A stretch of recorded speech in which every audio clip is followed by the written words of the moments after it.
Kaixo, Iker Sastre dut izena, maitenizian jokatzen dut, eta aurten egon naiz Tokioko Olinpiadetan, diploma paralimpikoa lortu egin dut, eta Euskal Herrera ekarri egin dut. Nahi baduzue zer den maiteniza, torri nirekin.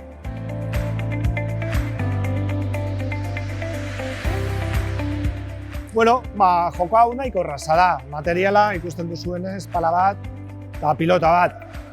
Jokoa da 11 heltzea eta 3 set jarraian egin behar dituzu. Orduan, hori 11 heltzen duenak irabazten du set, eta gelditu izan daiteke 3 huts, 3 bat edo 3 bi.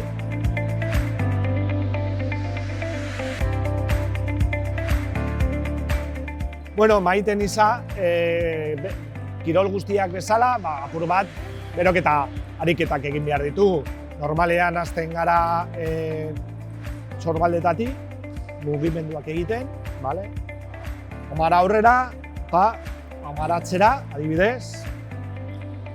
Gero apur bat lepoa, lateralizazioak, alde batera eta bestera.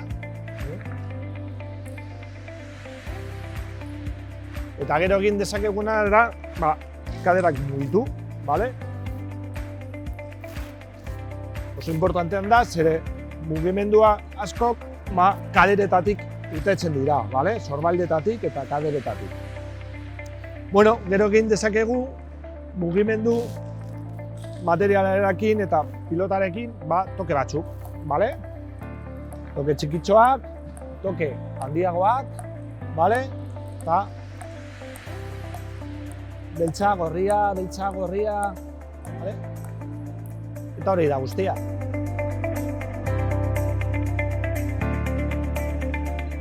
Bueno, eta beroketak amaituta gero, guazen partidotxu bat jokatzera.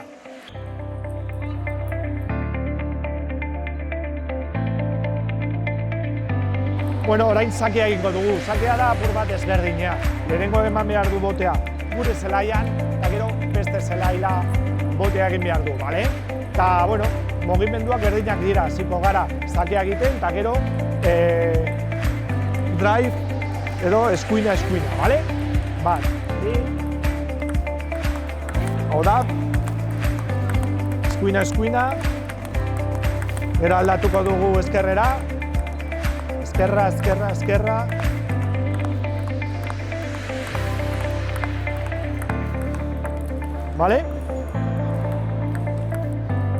Gero dago beste mugimendu bat deitzen dena moztu edo backspin, Egiten duena dau, antzenazko efektua emon pilotari.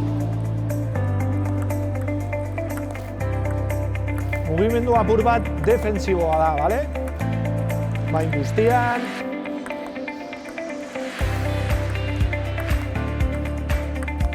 Eskuina, moztu eskuina, moztu eskerra, Eta amaitzeko, daukagu tospin. Tospina ematen diogu pilota goitik, Eta ematen diogu oso efektu azkarra.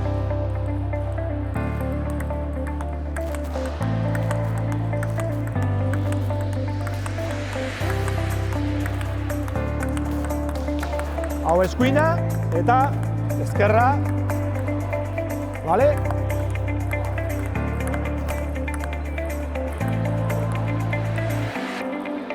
Ondo. Bueno, arauak berdinak dira aurki batentzat edo zutunik jokatzen duen jokalari batentzat. Bakarrik nik ez naiz mugitzen hainbeste eta beraiek gehiago mugitzen dira ni baino, ikusiko duzue orain.